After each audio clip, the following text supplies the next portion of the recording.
जय माता की। आप सभी को नवरात्रि के पहले दिन की हार्दिक शुभकामनाएं। या देवी सर्वभूतेषु शैलपुत्री रूपेण संस्थिता नमस्तस्यै नमस्तस्यै नमस्तस्यै नमो नमः। माँ शैलपुत्री की कृपा सदा आप सभी पर बनी रहे। मैं हूँ साधना और आप सभी का आपके अपने YouTube चैनल भक्ति विद साधना पर हार्दिक स्वागत है। अगर आपने अब तक मेरा चैनल सब्सक्राइब नहीं किया है तो प्लीज़ कर लीजिए। आज के इस वीडियो में आप सुनेंगे माँ शैलपुत्री की व्रत कथा, आरती और सबसे अंत में की जाने वाली क्षमा याचना। माँ शैलपुत्री पर्वतराज हिमालय की पुत्री हैं और माँ के एक हाथ में त्रिशूल और दूसरे हाथ में माँ कमल का पुष्प धारण करती हैं। माँ शैलपुत्री बैल की सवारी करती हैं, इसलिए उनको वृषारूढ़ा और उमा के नाम से भी जाना जाता है और इनका वृषभ वाहन शिवा का ही स्वरूप है। घोर तपस्या करने वाली माँ शैलपुत्री समस्त वन्य जीव जंतुओं की रक्षक भी है।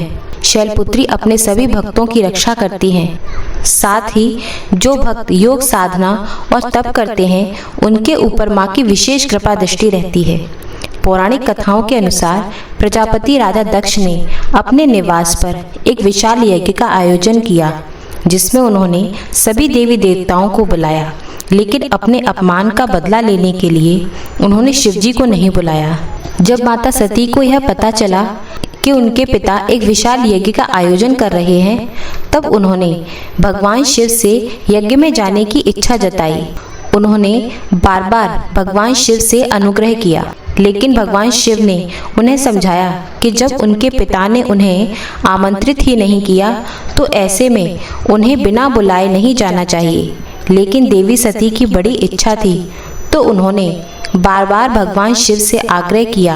आखिरकार भगवान शिव ने अकेले ही देवी सती को यज्ञ में जाने की आज्ञा दे दी। लेकिन जब देवी सती अपने पिता के यहाँ यज्ञ में पहुंची तो उन्होंने वहां देखा कि वहां तो सभी देवी देवता गण पधारे हुए हैं, लेकिन उनमें से किसी ने भी, यहाँ तक कि उनके पिता दक्ष ने भी भोलेनाथ के बारे में नहीं पूछा। जब देवी सती ने देखा कि उनकी माता के अलावा वहाँ उनसे कोई भी बात नहीं कर रहा है, बल्कि उनके पिता दक्ष भगवान शिव यानी कि अपने दामाद का अपमान कर रहे थे, उनके प्रति अपमानजनक शब्द कह रहे थे। यह सब देखकर सती का हृदय गिलानी और क्रोध से संतप्त हो उठा। उन्होंने सोचा कि भगवान शंकर की बात न मानकर यहाँ आकर उन्होंने बहुत बड़ी गलती की है। वह अपने पति भगवान शिव के इस अपमान को सहन न कर सकी। उन्होंने अपने उस रूप को तत्काल ही वहीं यज्ञ की वेदी में कूदकर जलाकर भस्म कर दिया। वज्रपात के समान इस दारुण दुखद घटना को सुनकर शंकर जी ने क्रुद्ध होकर अपने गणों को भेजकर उस यज्ञ का पूर्णतः विध्वंस कर दिया। जिसके बाद माँ सती ने अपने अगले जन्म में शैलराज हिमालय के घर में जन्म लिया। इस प्रकार उनका नाम शैलपुत्री पड़ गया। नवरात्रि के पहले दिन सुबह जल्दी उठकर स्नान आदि से निवृत्त होकर साफ स्वच्छ वस्त्र धारण किए जाते हैं। फिर एक चौकी पर गंगाजल छिड़ककर उसके ऊपर लाल या पीला वस्त्र बिछाकर माँ दुर्गा की प्रतिमा या फोटो की स्थापना की जाती है। इसके बाद कलश की स्थापना करके माँ शैलपुत्री का ध्यान किया जाता है और फिर व्रत रखने का संकल्प लिया जाता है। माँ को श्रृंगार अर्पित किया जाता है, वस्त्र आभूषण अर्पित किए जाते हैं, रोली अक्षत लगाया जाता है। सफ़ेद फूल माँ को बहुत प्रिय होते हैं और सफ़ेद रंग माँ का प्रिय रंग होता है, तो उस दिन आप पूजा में सफ़ेद रंग का ज़्यादा से ज़्यादा प्रयोग करें। सफ़ेद वस्त्र के रूप में आप माँ को सफ़ेद कच्चा सूत भी अर्पित कर सकते हैं। धूप दीप जलाएं। आप अखंड ज्योति जलाना चाहते हैं तो आप जला सकते हैं। शैलपुत्री माता की कथा, दुर्गा चालीसा, दुर्गा स्तुति या दुर्गा सप्तशती का पाठ किया जाता है। माँ को सफ़ेद रंग की मिठाइयों का भोग लगाया जाता है। इसके अलावा आप माँ को लौंग, बताशे, पान और इलायची का भोग भी लगा सकते हैं। आप माँ को जिन भी फलों और मिठाइयों का भोग लगाते हैं, पूजा करने के बाद प्रसाद रूप में उनको सभी लोगों में बांटना जरूर चाहिए। दुर्गा सप्तशती का पहला पाठ पहले दिन पढ़ा या सुना जाता है। किसी भी पूजा में सबसे पहले विघ्नहर्ता गणेश जी की पूजा की जाती है और पहले आरती भी गणेश जी की ही की जाती है। तो अंत में आप आरती करें। आरती करने के साथ ही आप क्षमा याचना ज़रूर करें। अगर संभव हो तो आसपास किसी देवी मंदिर में जाकर माँ दुर्गा की पूजा करनी चाहिए। पहले दिन आप माँ को श्रृंगार भी अर्पित कर सकती हैं। 16 श्रृंगार की जो भी सामग्री होती है वो माँ को अर्पित करने के साथ ही जो सुहागिन महिलाएं होती हैं वो माँ की मांग में सिंदूर लगाकर अपनी मांग में भी लगाएं। ऐसा करने से सुहाग की रक्षा होती है और पति पत्नी के संबंध भी मधुर बने रहते हैं। माँ शैलपुत्री हर प्रकार के भयों का नाश करने वाली है और माँ की कृपा से भक्तों को यश, कीर्ति, धन, विद्या और मोक्ष की प्राप्ति होती है। अब माँ की आरती। जय शैलपुत्री माता, मैया जय शैलपुत्री माता, रूप अलौकिक पावन शुभ फल की दाता। जय जय शैलपुत्री माता, हाथ त्रिशूल कमल तल मैया के साजे, शीश मुकुट शोभामय मैया के साजे।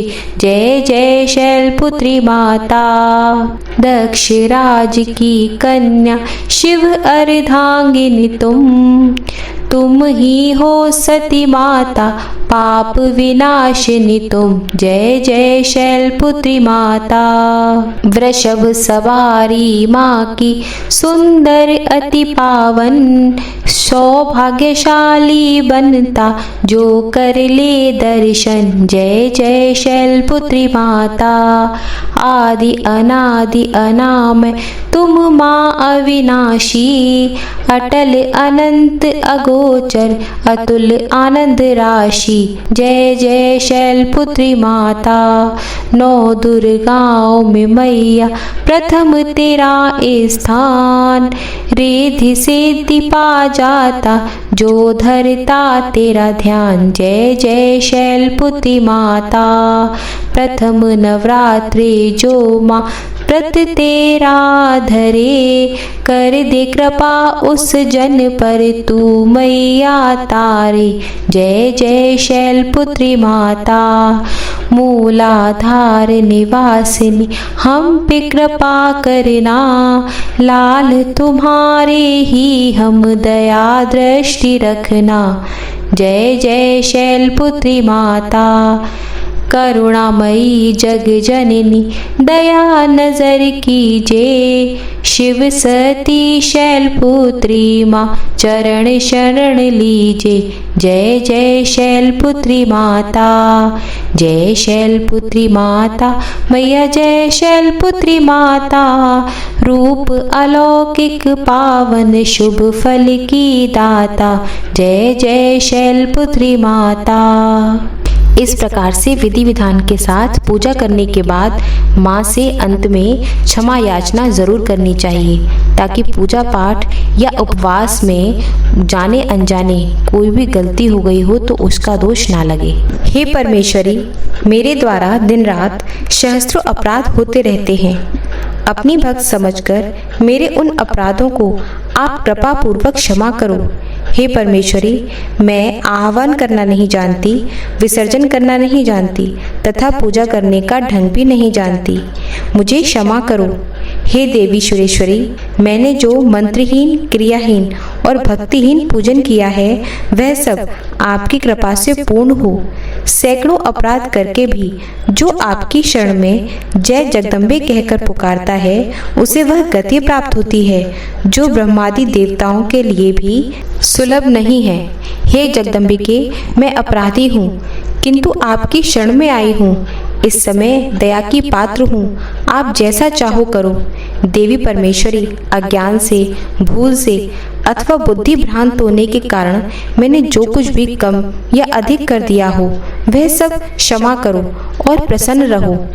हे सच्चिदानंद स्वरूपा परमेश्वरी, जगन माता कामेश्वरी, आप प्रेम पूर्वक मेरी यह पूजा स्वीकार करो और मुझ पर प्रसन्न रहो। देवी सुरेश्वरी, आप गोपनीय से भी गोपनीय वस्तुओं की रक्षा करने वाली हो। मेरी पूजा को ग्रहण करो, आपकी कृपा से मुझे सिद्धि की प्राप्ति हो।